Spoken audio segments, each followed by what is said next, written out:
noches, bienvenidos, bienvenidas a esta tercera jornada de la decimonovena Semana de Viticultura y Enología en el Condado de Huelva. La Concejalía de Cultura presenta hoy dos actividades en esta agenda de la segunda jornada, como decíamos, de la Semana de Viticultura.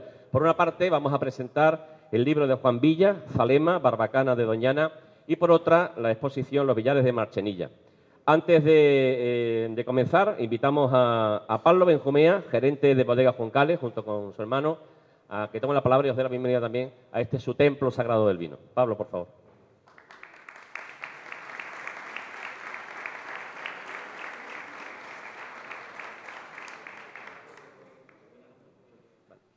Bueno, buenas noches a todos y a todas. Daros la bienvenida aquí a nuestra casa, esperando que la presentación del libro de Juan, tanto como la exposición que nos vamos a ver, sea de vuestro agrado y daros un toque de atención, no a vosotros que estáis aquí, sino que haceros ver que esta jornada se hace con bastante esfuerzo por parte de la administración de la bodega y muchas veces las actividades que se proponen no se ven correspondidas con la asistencia de público, y concretamente nos pasó ayer con la actividad. Por eso hoy pues, me alegra que esto esté lleno y que estéis aquí. Nada más, esperando que sea de vuestro agrado, como he dicho antes, pues le decía yo ya a José, digo, este es el segundo libro que vamos a presentar aquí. El primero fue el del Lute. No quiero decir nada con eso, amigo Juan, ¿sabes? Entonces, que pasemos un buen rato y seguro que lo que nos va a presentar Juan va a ser muy bueno. Gracias, buenas noches.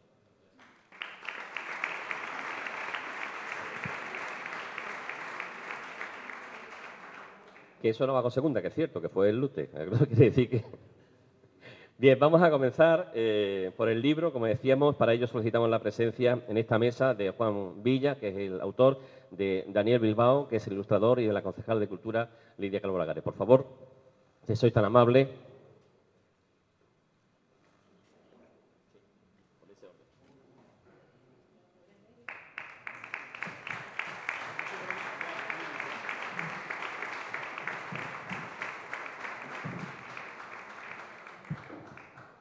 Y justo antes de empezar tenemos un audiovisual al que ha puesto música Fernando Peña, creada para la ocasión, para este mismo audiovisual, con ilustraciones de Daniel Bilbao. Y vamos a comenzar con ese pequeño vídeo, son 2 minutos nada más, pero para que veáis un poco las ilustraciones y la música, que con el cariño que se ha hecho para este libro, como digo, que vamos a presentar la tarde de hoy. Por favor.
Bueno, a Juan Villa yo creo que la mayoría de los que estamos aquí le conocemos ya, sois amigos también muchos de vosotros. Él es de Almonte, nace allá por el año 1954 y ha publicado relatos, artículos de crítica literaria y arte en diversas revistas y periódicos.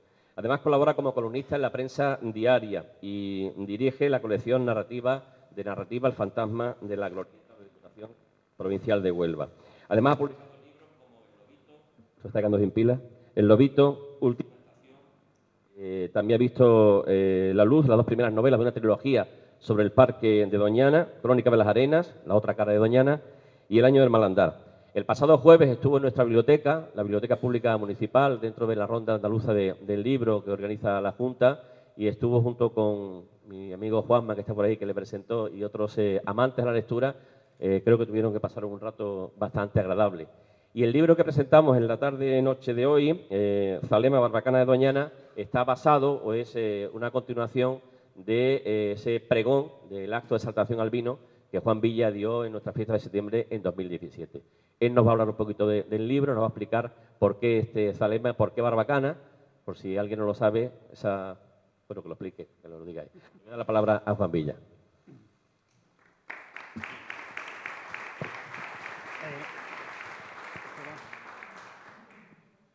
Buenas noches. ¿Va esto ya o...? Sí, ¿no? Más cerquita. Bien. Buenas noches. Antes que nada, quiero darles las gracias al Ayuntamiento de Bollullo, a la señora alcaldesa, que la tenemos aquí, a Lidia, la concejala de Cultura, por haber publicado este librito, ¿no? este opúsculo.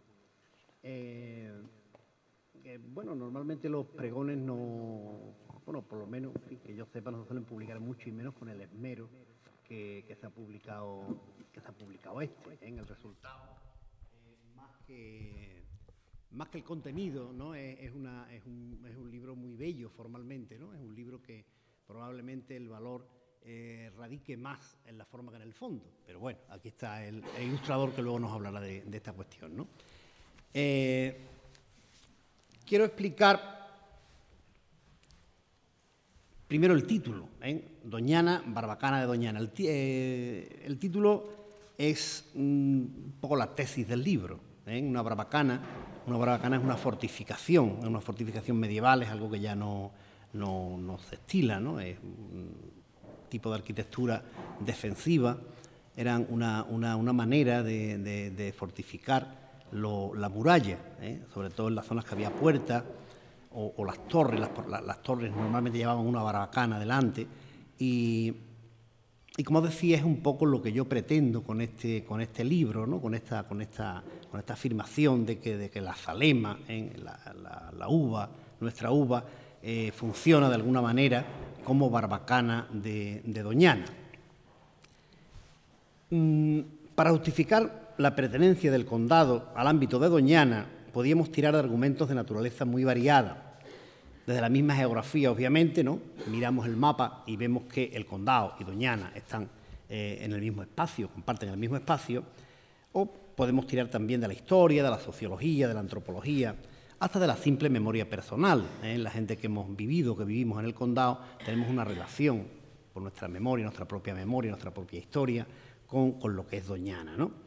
Pero como digamos que este tipo de pensamiento, es un poco lábil esto de las ciencias humanas y de las especulaciones, hay razones mucho más contundentes, mucho más tangibles del sentido de la zalema como elemento que defiende que es una barbacana del Parque Nacional, ¿no? Hay un hecho claro, un hecho muy obvio, que es que Doñana se está aclimatando. Si nos vamos a la madre, a la marisma, junto a la iglesia, cuando hace unos años mirábamos hacia el sur, veíamos que aquello era un plano que se extendía hasta el Guadalquivir. Hoy vemos que está lleno de taraje, solo queda un caño al fondo, junto a la vera, un caño pequeño que no se percibe. Entonces, esto es una cosa muy manifiesta. Digo que esto no ocurrió en el siglo XIV, esto ocurrió en los años 90, en los años 90 del pasado siglo y los primeros años de este siglo. Entonces, esta obviedad está íntimamente relacionada con un fenómeno que en paralelo fue ocurriendo en los mismos años en la zona, que fue el arranque de las viñas. Algo tendrá que ver una cosa con la otra. Hay un antiguo proverbio chino que dice: el leve aleteo de las alas de una mariposa se puede sentir al otro lado del mundo. O, dicho de otra manera, en la naturaleza está todo conectado.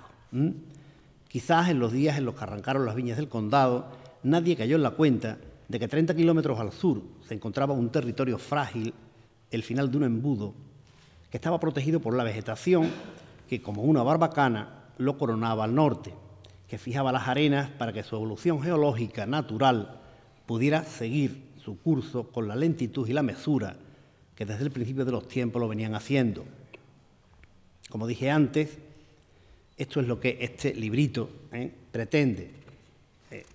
Zalema, barbacana de Doñana. La cepa Zalema puede, en las actuales circunstancias, hacer más por el coto de Doñana que cualquier decreto oficial, declaración de principios ecológicos y demás manifestaciones de amor eterno.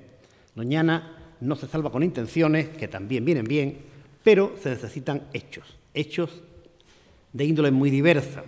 Y el poder benefactor de las viñas es ciertamente un hecho, de esos hechos que llamamos incontrovertibles.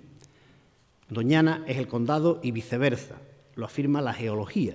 Ambos se asientan en las mismas arenas, comparten el mismo barco geomorfológico, que son las areniscas de finales del Terciario al norte y las arenas del Cuaternario en el litoral. O sea, vivimos en la misma casa, y lo que ocurra en cualquier parte de la casa va a incidir necesariamente sobre el resto de la misma. Y como esto es un librito muy cortito, yo voy a hacer también muy cortito. Y termino justamente como termina el pregón. Termino citando unos versos del poeta cubano José Martí, que es algo que bien podría decir la cepa Zalema a Doñana: o nos condenan juntos o nos salvamos los dos. Y hasta aquí.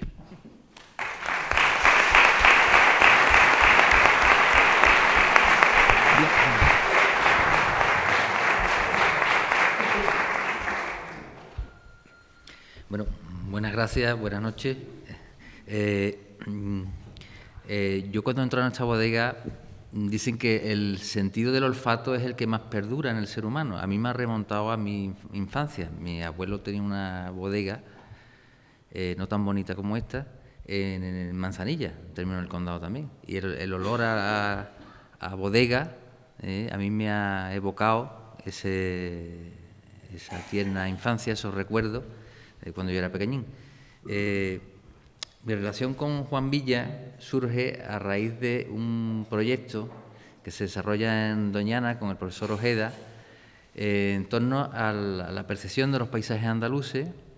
Y bueno, allí tuvimos cierta química, en el sentido de que sus textos son muy visuales, muy cinematográficos. Yo cada vez que leo algo de Juan prácticamente lo veo con imágenes, ¿no? Y de esa fusión han surgido estas publicaciones que venimos haciendo. Yo le tengo que agradecer a Juan también que me haya invitado, porque el pregón es suyo, pero a raíz de ese pregón pues surgió la posibilidad de ilustrarlo, y yo encantado uniéndolo a mis recuerdos también infantiles, ¿no? En esa fusión de miradas, tanto en el proyecto este que surgió en Doñana, que teníamos tanto arquitectos como geógrafos, literatos, pintores, esas miradas diferentes enfocadas a un entorno hace que se enriquezca el trabajo y el producto resultante, ¿no? En este caso el libro, bueno, pues ahí está, el fruto del pregón de Juan, con mis ilustraciones, y además la colaboración que ha surgido de Fernando Peña, que tengo que agradecer la preciosa presentación que nos ha hecho con su book, no sé cómo se llama, book trailer, y su música, que la música es suya. Y por mi parte, nada más. Muchas gracias. Y cedo la palabra a Lidia.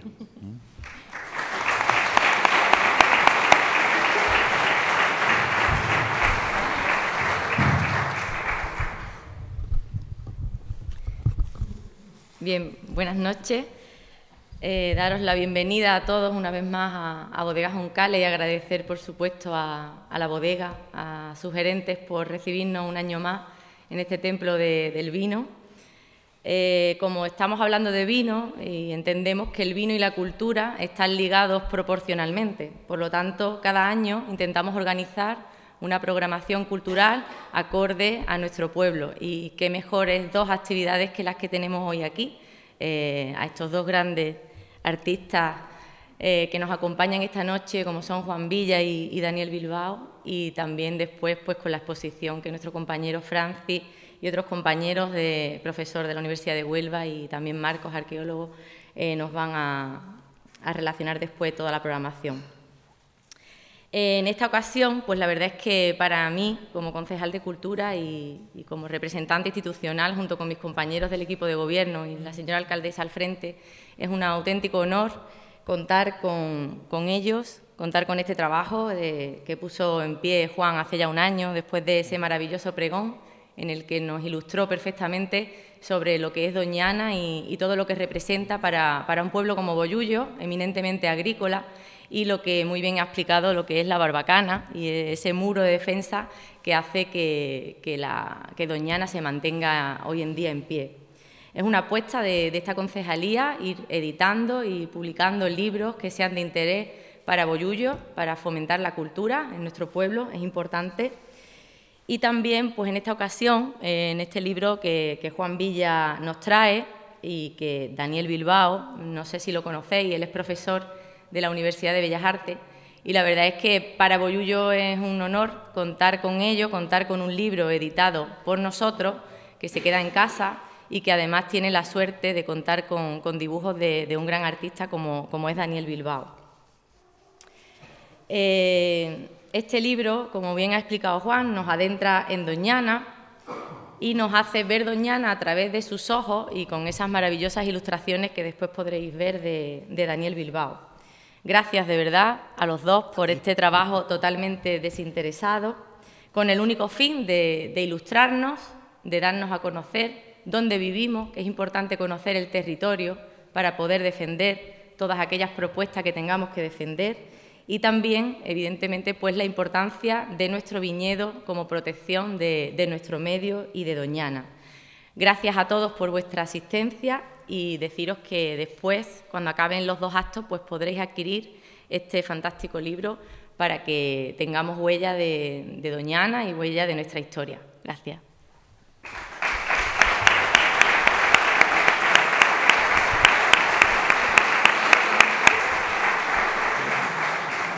Pues invitamos tanto a Juan como a Daniel, así como a la concejala, que ocupen sus asientos nuevamente, por favor, porque vamos a entrar en la presentación, la inauguración, mejor dicho, de la exposición que vamos a ver a continuación. Recordarles que una vez que presentemos aquí la exposición, vamos a pasar a verla, nos van a explicar algunos detalles de la misma y luego volveremos a esta sala donde pues tanto la concejalía como Bodegas Juncales nos van a poner unas copitas, unos aperitivos, y mientras tanto Juan Villa va a tener la oportunidad de firmar el libro que mi compañero Jaime os puede facilitar ahí al módico precio de 5 euros. ¿Vale? Yo para hablar del siguiente acto, pues decir que vamos a hablarles de la exposición que vamos a visitar, como digo, en unos minutos, sobre la excavación que tuvo lugar en uno de los pagos de esta localidad, de esta ciudad.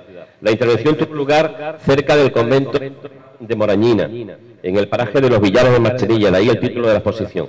Los restos encontrados proceden de asentamientos descritos en distintas fuentes y que corresponden a uno de los 4 núcleos poblacionales descritos en la antigüedad, donde parece que se encontraba Bollullo. Estamos hablando de los siglos entre XI y siglo XIII. Y para hablarnos de ella, pues les quiero presentar e invitar a este atril a Francisco Manuel García González, que es el arqueólogo director de esta exposición. Por favor.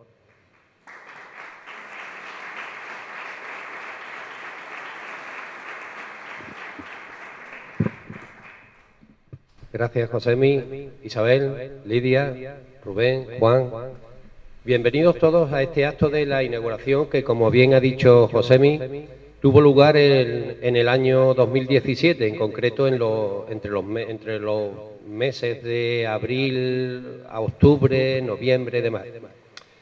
Agradecer al Ayuntamiento toda la labor que ha puesto en marcha, porque sabemos que en esta época de crisis invertir, entre comillas, en cultura prácticamente casi no deja dinero. Creemos que es un hecho inusual, pero que se debe de convertir en lo más usual del mundo, porque qué menos que un ayuntamiento invierta en conocer el pasado de su ciudad. Nosotros tenemos un dicho que un pueblo sin historia es un pueblo sin futuro. Debemos de conocer el pasado para saber a dónde vamos. Por tanto, os tiro una piedra y os digo que este sea el primero de tantos actos y de tantos acontecimientos como esperemos que se puedan realizar aquí en la ciudad de Bollullo. Agradecer también a la Delegación de Cultura por facilitarnos los trámites de proyectos, memoria, trámites burocráticos y demás. Y, cómo no, agradecer a Marcos, mi compañero Marcos, que ahora os dirá unas palabras, y a Juan Aurelio, sin cuya ayuda hubiera sido casi imposible realizar yo solo toda esta intervención. Y también a una serie de personas que es muy difícil nombrar, pero me voy a referir a dos, todo el personal del ayuntamiento, maquinaria, utensilio y demás, pero hay dos personas que, por lo menos a mí, me han ayudado mucho. Uno de ellos está aquí, el otro no ha podido venir, Juan José Herrera y Mercedes Saucí, que está por aquí. Me ha aguantado los vapores, como yo digo, ¿no? De montar la exposición, todo el calor que hemos pasado, lavar cerámica, restaurar y demás. Yo no tengo más que decir, espero que os guste la exposición que con tanto cariño os hemos preparado y ahora pues mis compañeros van a decir unas palabrillas. Allí estamos nosotros para cualquier aclaración en la exposición pues resolverla. Gracias. Vamos a...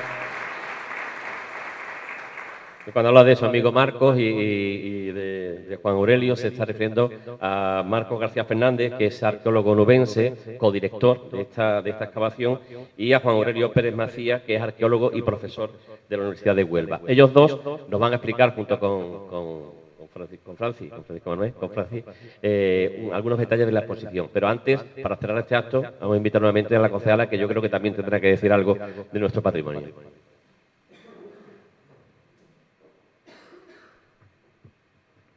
Esto es un tour hoy de exposiciones, de inauguraciones. Bueno, pues como yo sé que Francis se pone muy nervioso cuando tiene que hablar delante de un micrófono, se le ha olvidado explicar los elementos que vamos a ver en la exposición. Hoy tenemos la suerte de inaugurar una exposición que tanto él, como bien ha explicado, como con el compañero Marcos, estuvieron todo el verano, hasta octubre aproximadamente, pasando muchísima calor en los billares de Marchenilla para devolverle a Bollullo parte de ese patrimonio que puedes estar convencido que como profesional también dentro del campo voy a hacer hincapié para que sigamos recuperándolo, porque conociendo la historia hace que podamos seguir viviendo el futuro. Si repetimos la historia tenemos un problema, hay que conocerla para no volver a fallar donde mismo. Esta exposición vamos a ver tanto restos metálicos como restos cerámicos, desde agujas, anillos, monedas, elementos cerámicos de almacenamiento, de transporte, de cocina, elementos decorativos. Quería resaltar, por supuesto, la apuesta de esta concejalía y de este equipo de gobierno por recuperar nuestro patrimonio. Disculpar a mi compañero Fran, que acaba de incorporarse, que por motivos laborales no ha podido estar en la presentación. Bienvenido, Fran. Y darle las gracias a él, por supuesto, por también seguir apostando porque dentro de estas jornadas del vino se sigan incluyendo actividades culturales. La apuesta de la recuperación de este patrimonio ha sido evidente, ya que hemos intervenido, como sabéis, el Sagrado Corazón de Jesús y el Azulejo de la Soledad, y vamos a seguir interviniendo en todo aquel patrimonio que se hace necesario para perpetuarlo en años venideros.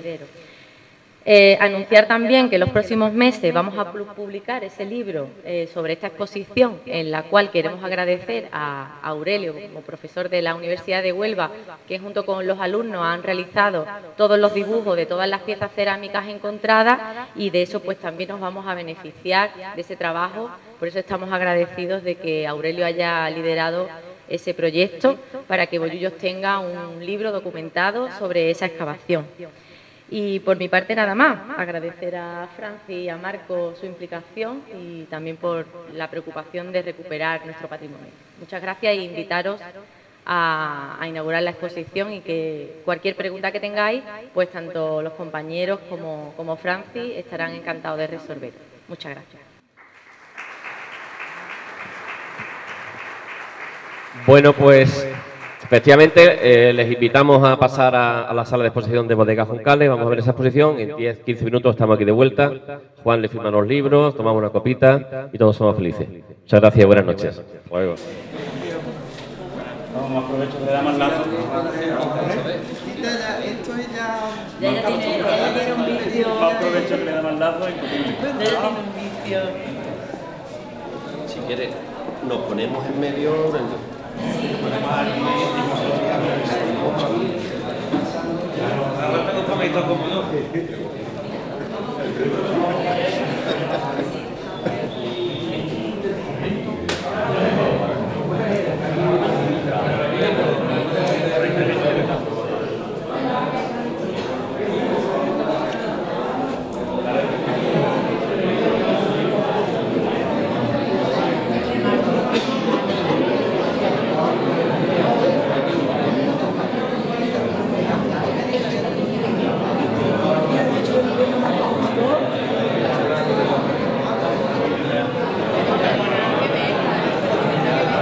Buenas noches. Bueno, agradecer en primer lugar al Ayuntamiento de Bollullos, a los propietarios de la bodega por ceder su espacio gentilmente. Os presentamos la exposición, la pequeñita exposición que hemos montado, unos primeros resultados preliminares de nuestro trabajo del año pasado. Y voy a iniciar mi pequeñísima exposición echando mano del comentario que hizo Juan Villa hace un momentito, de esa idea de Doñana y del Condado que participan del mismo lecho geológico. Y diré que aparte de esas arenas miopliocénicas, también participa de una cosa muy importante, que es el mismo acuífero, es el acuífero 27. Ese acuífero es lo que explica el enorme poblamiento histórico que ha tenido esta zona, este territorio, a lo largo de los tiempos, desde el Paleolítico, no solo desde el siglo XI-XIII, que es la cronología de estos hallazgos arqueológicos, sino viene desde el Paleolítico hasta la actualidad. Esa es la clave. Esa es la clave. La clave es el relieve ondulado, óptimo para el asentamiento, pero sobre todo la existencia de agua en el subsuelo, agua muy cercana, que es muy fácil el pincharla y el acceder a ella. Y eso explica esa enorme riqueza arqueológica que posee Bollullos. Esta ha sido una intervención que hemos realizado el año pasado. Desde el año 2000 no se habían realizado intervenciones arqueológicas. Había habido una etapa muy fecunda en el año 96, 98, 2000, donde había una sucesión de intervenciones en el municipio, donde se extrajeron muchísimos restos arqueológicos y una documentación muy importante, y se había producido un vacío durante todos estos años, hasta el año pasado, y hemos roto por fin ese ritmo de adquisición de conocimientos de la historia de Bollullos, y creo que es importante el poder mantenerlo, ¿no? El poder seguir abundando en el conocimiento de este territorio. Creo que es un reto que dejo ahí para el futuro, y porque poseemos ya un conocimiento extenso que podría materializarse tanto en una publicación como en una exposición más importante, con más pretensiones, en el que no solo se recopilase esta intervención, sino las otras intervenciones ya realizadas.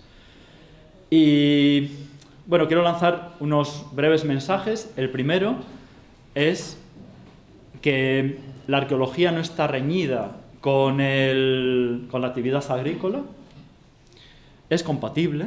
Es verdad que hay un momento que son el cambio de cultivo o cuando se elimina la vid vieja, que es cuando se mete el arado de desfonde, que es un momento muy crítico para el registro arqueológico, porque es cuando se arrasa con los niveles subyacentes, hay que intentar evitar meter ese arado de desfonde en las parcelas que todavía no se ha hecho, o sobre todo no evitarlo, porque si hay que utilizar esa técnica, hay que utilizarla, pero sí utilizarla con presencia de un arqueólogo para minimizar ese daño.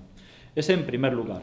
Pero salvo ese momento muy puntual, el resto de las actividades agrícolas son completamente compatibles con la conservación del patrimonio histórico arqueológico. Y bueno, es algo que en un territorio tan agrícola como es Bollullos y tan dedicado a la uva y al vino, que es lo que nos concentra en estas fechas, creo que es importante realizarlo. Y luego, el siguiente mensaje que quiero lanzar, precisamente para minimizar esos daños que puede producir la agricultura, es indispensable realizar una carta arqueológica. Aquí tenemos un magnífico arqueólogo local, Francis, que está perfectamente capacitado para realizar un documento en el que se establezca todos los yacimientos arqueológicos que hay en el término, ¿vale? Prospectando en superficie y ubicándolos, estableciendo los perímetros de los yacimientos, de manera que se tenga ya ese conocimiento y cuando haya que realizar determinadas actividades, tener en cuenta la existencia de esos yacimientos. Ese documento todavía no se tiene y creo que es un elemento que hay que apostar por él. Bueno, y ahora ya paso un poco a concretaros los trabajos que hemos hecho el año pasado. Se concretan en dos. Uno es la realización de una prospección superficial en una zona muy concreta que históricamente se llama los Villares de Marchenilla. Y a través de ese recorrido superficial fuimos viendo zonas de mayor y menor densidad de materiales y a través de esos datos adquiridos en la superficie trazamos un contorno en el que podemos delimitar la existencia de un yacimiento. Es un yacimiento que tiene una cronología muy concreta, que es entre el siglo XI y mediados del siglo XIII. No vemos datos del momento de la conquista cristiana, que se produce a mediados del siglo XIII, es toda una cronología medieval islámica. Y una vez que tuvimos realizada esa prospección, que tuvimos esa delimitación del yacimiento, nos concentramos en la excavación arqueológica que realizamos en la parcela que precisamente se había desfondado y a través de esa actividad habían emergido todos los restos arqueológicos. Allí hemos documentado una serie de estructuras que las tenéis recogidas en la cartelería, estructuras arquitectónicas muy someras, el alzado de los muros es muy escaso, pero bueno, tenemos delimitados distintas estructuras habitacionales y es muy interesante y mucho mejor conservadas por su carácter subterráneo son los silos.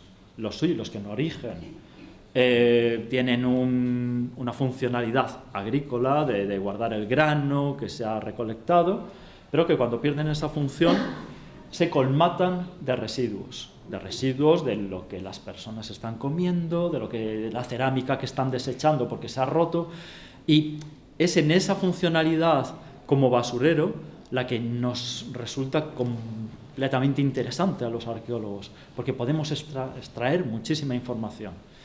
De hecho, la mayor parte de los materiales que veis proceden de esos silos. No son de lo que es la superficie del asentamiento, sino que proceden de esa estructura subterránea donde además están protegidos y se conservan mucho mejor, están menos fracturados, el arado no ha pasado por encima de ellos. Y ese básicamente son las dos estructuras que hemos documentado, estructuras arquitectónicas, las viviendas, y esas estructuras subterráneas de almacenamiento como funcionalidad inicial. Cualquier duda que tengáis, cualquier cuestión que se os plantee, estamos aquí para resolverla. Y Juan Aurelio Pérez Macías, un especialista en esta época de la Universidad de Huelva, que ha ayudado enormemente en el análisis de materiales, pues os va explicar con mucha mayor concreción los aspectos morfológicos de las cerámicas. Muchísimas gracias.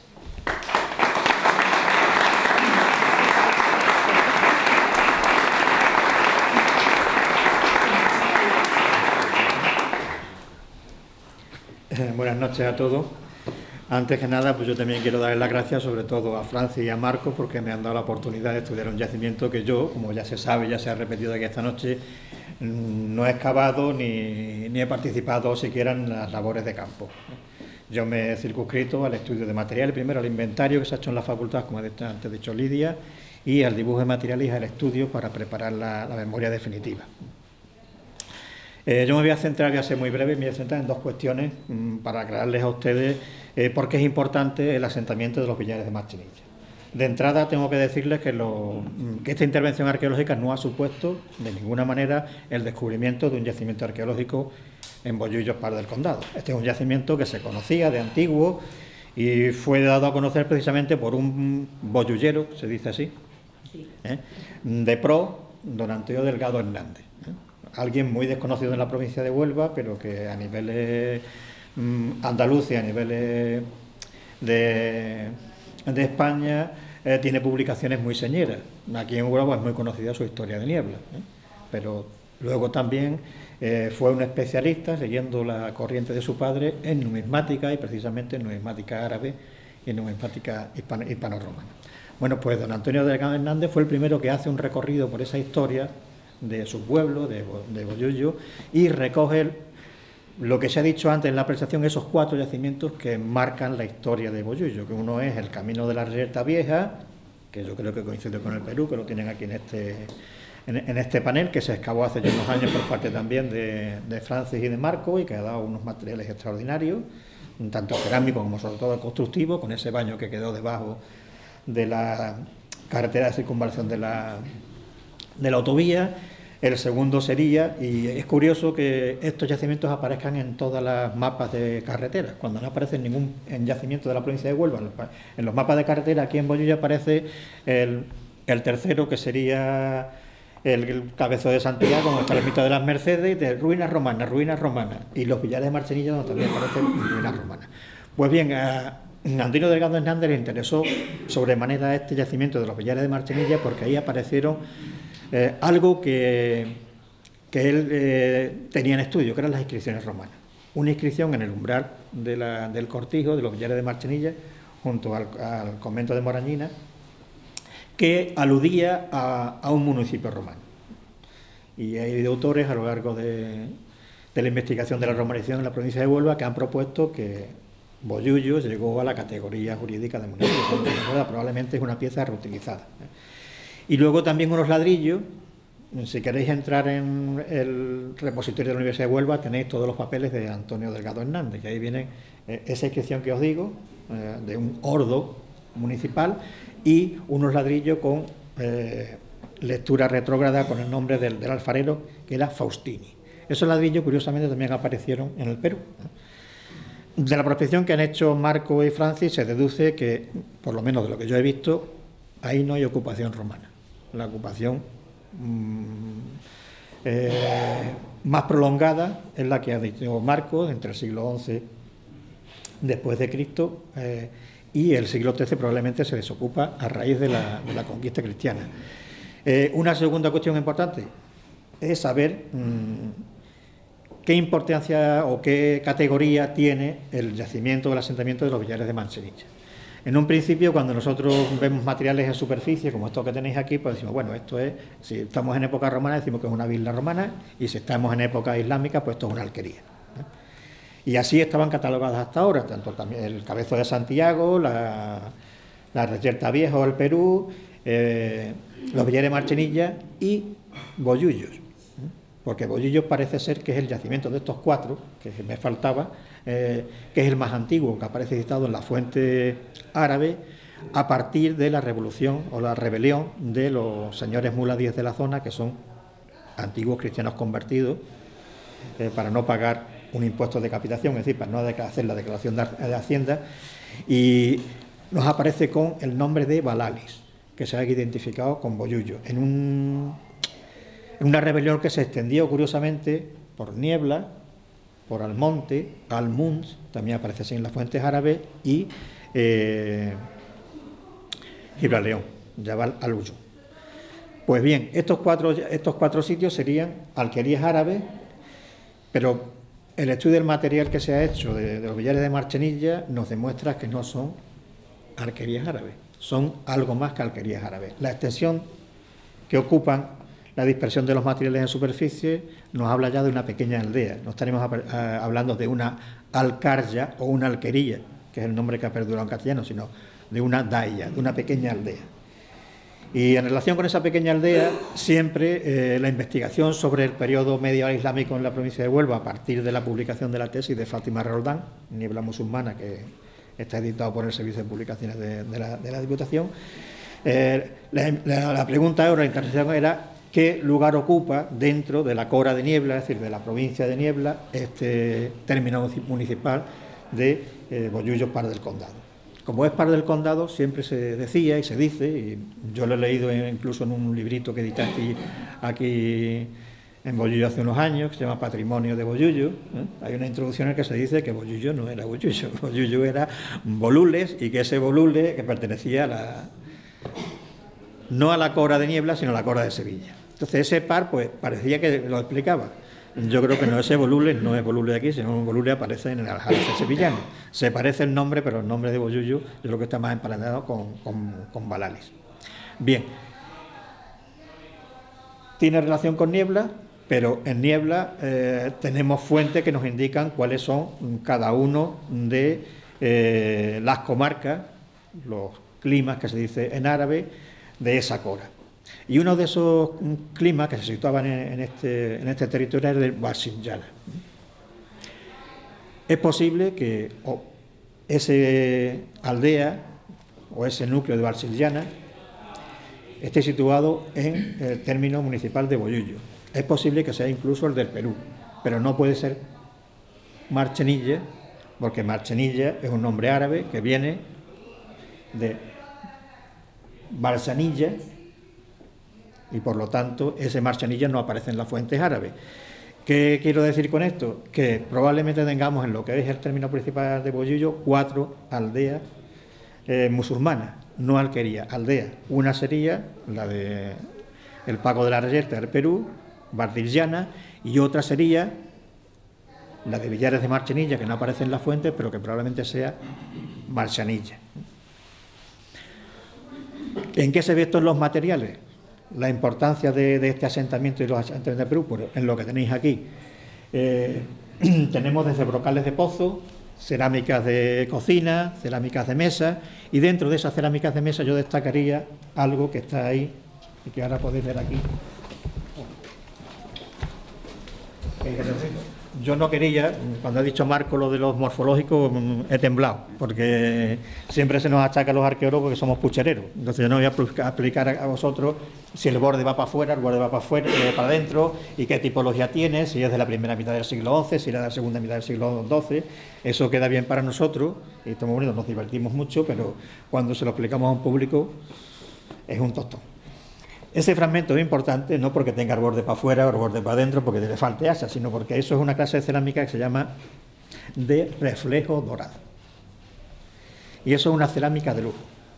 Sí, esto es una cerámica que, por poneros un ejemplo de lo que conocemos a nivel arqueológico de la provincia de Huelva, hasta ahora no ha aparecido en ningún yacimiento. No ha aparecido ni en la capital, por darle un nombre a la Niebla medieval de toda la zona. No ha aparecido en Huelva, que es otro yacimiento importante, Medina Birba. No ha aparecido en Gibraleón, que es el tercer yacimiento importante. Y nos aparece precisamente aquí en Bollullo, en algo que nosotros considerábamos que, bueno, que era una alquería, que era un cortijo, y que la intervención, aunque ha sido muy somera, no ha habido excavaciones en extensión, está demostrando que estamos ante un yacimiento de primera categoría dentro del panorama de la investigación del mundo islámico en la provincia de Huelva. Si queréis que explique puchero, que explique forma, no tengo ningún inconveniente. Podemos hacer un recorrido y vemos las distintas formas. Lo que aparece en la excavación, por hacer una clasificación rápida, pues son cerámicas de mesa. tenéis los platos para comer vidriados, tenéis allí en aquella primera vitrina, tenéis cerámica de cocina, como esta que tenéis aquí, muy sencilla, formas muy conocidas en el mundo islámico como esto, de época almohade. Esto que veis es el ahumado que adquieren los cacharros cuando se los pone al fuego. Antes no había microondas ni estos artilugios, sino eran anafes. No sé si conocéis los anafes, yo los he conocido de pequeño, que incluso había de gas, pero también los había de carbón, y si vais a Portugal hoy pues podéis comer las sardinas y los asados con el mismo tipo de anafes que los islámicos. Y luego una decoración muy sencilla con franjas blancas, que hay quien dice que estos son los 5 preceptos del Corán. Y esos 5 preceptos del Corán están simbolizados en la mano. Por eso cuando veáis siempre un signo de la mano en lo islámico son los 5 preceptos del Corán y no la mano de Fática como dicen. Es la Hansa, los 5 preceptos del Corán. Ir una vez a la Meca en la vida, dar de limosna, etcétera, etcétera, etcétera. Pues eso es lo que simbolizan estas decoraciones muy sencillas. Las tenéis en blanco, esto son una marmita, una olla para nosotros, esto es una jarra de acarreo. Estos son nombres arqueológicos, ¿no? Entonces, para nosotros es un cántaro, una jarra de acarreo, bueno, para ir por el agua a la fuente. Y fijaros que la pasta son siempre distintas. La pasta es el color de la cerámica, está rojiza por haber estado puesta al fuego, está más blanca, más pura, para que resume. Y tenéis también objetos de uso múltiple, como esto que tenéis aquí, que es un lebrillo, y que es una forma muy conocida para nosotros. Esto en árabe no es un lebrillo. Lebrillo es una palabra mozárabe, viene del libril, del latín. En árabe sería el cadafe. Y es un utensilio que utilizan pues para todo, para lavarse, lo utilizan para hacer dulce, etcétera, para colgarlo en altura y tener los frutos. Así, es una forma que tiene mucho rendimiento. Y aquí pues tenéis quizás de las más llamativas, que son estos vasos. Algunos de ellos, ese y este, pues son brocales de pozo, que todavía en muchos pueblos son enteros de cerámica, no están hechos de ladrillo, tienen decoración estampillada con motivos siempre muy relacionados con lo islámico, como las palmas que tenéis aquí, las estrellas que tenéis allí, y aquello del fondo. Esa forma también se da en un bacín. ¿Sabéis lo que es un bacín? ¿No? ¿Sabéis lo que es una escupidera que no es escupidera? ¿No? Exactamente. Pues tienen esa forma que es sombrero de copa y ya sabéis para qué se utiliza. Nosotros eufemísticamente le decimos vaso de noche.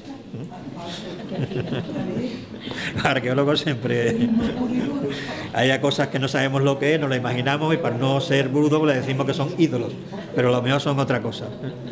Y si pasáis por allí, pues tenéis también candiles. Los hay de dos formas: el de piquera normal, que los hemos tenido en metal hasta hace poco, y luego candiles de cazoleta abierta. Y aquí pues tenéis utensilios de hierro, fusayolas de los tejidos, que son estos que parecen plumas, y unas plaquitas muy finas de hueso, que son para adornar cajitas de madera. Y para no pasarme, pues ya termino. Lo siento. No, está estupendo.